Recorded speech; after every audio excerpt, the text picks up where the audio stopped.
Hello examiner family മക്കളെ, എങ്ങനെ പോകുന്നു വെക്കേഷനൊക്കെ? എന്തോന്ന് വെക്കേഷൻ അല്ലേ? ഓക്കെ എടാ വീഡിയോസിൻ്റെ അടിയിൽ 2 കമൻസ് കണ്ടതാണ്. ഒന്ന്, സയൻസ് കിട്ടാൻ എത്ര A+ വേണം?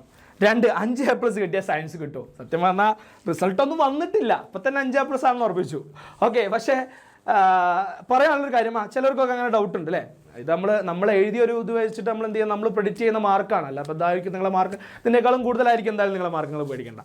ഓക്കെ, അപ്പോൾ അങ്ങനെ ഒരു പ്രശ്നം ചിലവർക്കൊക്കെ ഉണ്ട്. ഇത്ര മാർക്ക് കിട്ടിയാൽ നമുക്ക് ഇന്ന കോഴ്സിന് കിട്ടുമോ, സയൻസ് കിട്ടുമോ, കൊമേഴ്സ് കിട്ടുമോ എന്നൊക്കെയുള്ള സംശയം. ഓക്കെ, പക്ഷേ ആദ്യം തന്നെ പറയാനുള്ള കാര്യം, ഇത് നമുക്ക് പ്രെഡിക്റ്റ് ചെയ്യാൻ പറ്റില്ല എന്നുള്ളതാണ്. ഓക്കെ, നമുക്കിത് പ്രെഡിക്റ്റ് ചെയ്യാൻ പറ്റില്ല. കാരണം ഓരോ സ്കൂളിനും ഓരോരോ ക്രൈറ്റീരിയാസ് ആയിരിക്കും.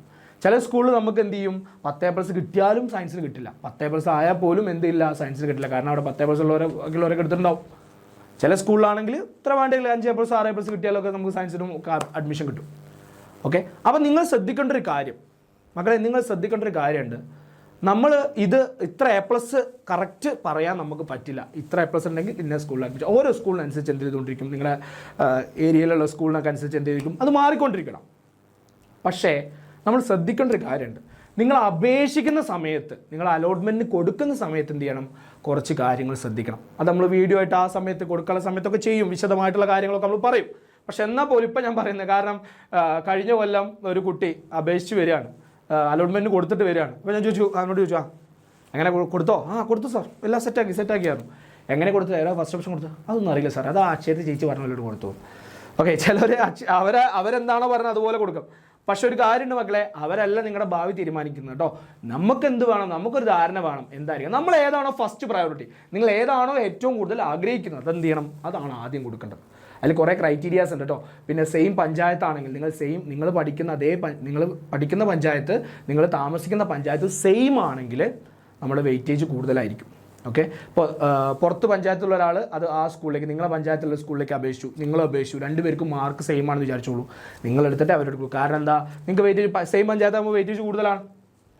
ഓക്കെ, അതേപോലെ തന്നെ സ്വിമ്മിംഗ് സർട്ടിഫിക്കറ്റ് ഉണ്ട്. സ്വിമ്മിംഗ് സർട്ടിഫിക്കറ്റ് പഞ്ചായത്തിൽ നിന്ന് കിട്ടാവുന്നുള്ളൂ. അത് വാങ്ങിക്കഴിഞ്ഞാൽ സ്വിമ്മിംഗ് അറിയെങ്കിൽ നിങ്ങൾക്ക് ആ പഞ്ചായത്തിൽ നിന്ന് ആ സർട്ടിഫിക്കറ്റ് കിട്ടും. അത് കൊടുത്തു കഴിഞ്ഞാൽ നമ്മൾ വെയിറ്റേജ് കൂടും. പിന്നെ കുറേ ക്ലബ്ബുകൾ ഉണ്ടാവും, സയൻസ് ക്ലബ്ബ് അല്ലേ, സോഷ്യൽ സയൻസ് ക്ലബ്ബ്, അങ്ങനത്തെ കുറേ ക്ലബ്ബുകൾ ഉണ്ടായിരിക്കും. അതിൻ്റെയൊക്കെ സർട്ടിഫിക്കറ്റുകൾ ഉണ്ടായിരിക്കും. അതൊക്കെ നിങ്ങൾ കൊടുക്കുകയാണെങ്കിൽ എന്ത് ചെയ്യും, നമ്മുടെ വെയിറ്റേജ് ഇങ്ങനെ കൂടിക്കൊണ്ടിരിക്കും. ഓക്കെ, അപ്പോൾ ആ ക്രൈറ്റീരിയാസ് ഒക്കെ നോക്കിയിട്ട് നിങ്ങൾ എലിജിബിൾ ആണെങ്കിൽ എന്ത് ചെയ്യും, നിങ്ങൾക്ക് ആ ഒരു കോഴ്സിന് അഡ്മിഷൻ കിട്ടും. അല്ലാതെ A+ മാത്രം 6 A+ ഉണ്ടോ അന്ന് ആ സ്കൂളിൽ കിട്ടും, അങ്ങനെ നമുക്ക് ഇപ്പോൾ പറയാൻ പറ്റില്ല. അത് അവിടെ കൊടുത്ത് അപേക്ഷകളൊക്കെ കൊടുത്ത് ആ അപേക്ഷയ്ക്ക് അനുസരിച്ചേ കിട്ടുള്ളൂ. പക്ഷേ കഴിഞ്ഞ പ്രാവശ്യം ഞാൻ വിഷമിപ്പിക്കാൻ വേണ്ടി പറയല്ല, എന്നാൽ പോലും ഒരു കാര്യം പറയാനുള്ളത്, കഴിഞ്ഞ പ്രാവശ്യമൊക്കെ കുറേ ആളുകൾക്ക് മിസ്സായിട്ടുണ്ട്. 10 A+ ഒക്കെ ഉള്ളവർക്ക് പലർക്കും എന്ത് ചെയ്യില്ല, ആഗ്രഹിച്ച കോഴ്സിനൊന്നും പഠിക്കാൻ പറ്റില്ല. കാരണം കുട്ടികളുടെ റിസൾട്ട് കൂടിയിട്ടുണ്ട്, റിസൾട്ട് നന്നായിട്ട് കൂടിയിട്ടുണ്ട്. ഓക്കെ, 10 A+ ഒക്കെ ഇഷ്ടം പോലെ ആളുകൾ വന്നിട്ടുണ്ട്. അപ്പോൾ നമുക്കറിയില്ല എങ്ങനെയാവും അതിൻ്റെ അവസ്ഥ എന്നൊന്നും നമുക്ക് ഇപ്പോൾ പറയാൻ പറ്റില്ല. എന്നാലും ഇപ്പോൾ ഒരു കമൻറ്റ് കണ്ടതുകൊണ്ട് നിങ്ങൾക്ക് എന്ത് ചെയ്യണം, നിങ്ങൾ ഇപ്പോൾ അതൊന്നും ആലോചിച്ച് ടെൻഷൻ ആവേണ്ട. അതൊക്കെ നമ്മൾ എന്ത് ചെയ്യാം, റിസൾട്ടൊക്കെ വന്നിട്ട് നമുക്ക് അതിനനുസരിച്ച് അന്വേഷിച്ചിട്ട് എന്ത് ചെയ്യണം, നമ്മൾ നന്നായിട്ട് ചിന്തിച്ചിട്ട് എന്ത് ചെയ്യണം, കൊടുക്കണം. അത് മാത്രമേ ഇപ്പോൾ നിങ്ങളോട് പറയാനുള്ളൂ.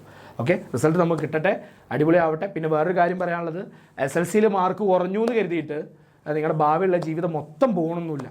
ഓക്കെ, അവിടെ അവസാനിക്കുന്നില്ല. ഇപ്പോൾ കഴിഞ്ഞ കൊല്ലം MBBSന് 81ാമത്തെ റാങ്ക് എങ്ങനെ വാങ്ങിയവന് ഫുൾ A+ ഇല്ല.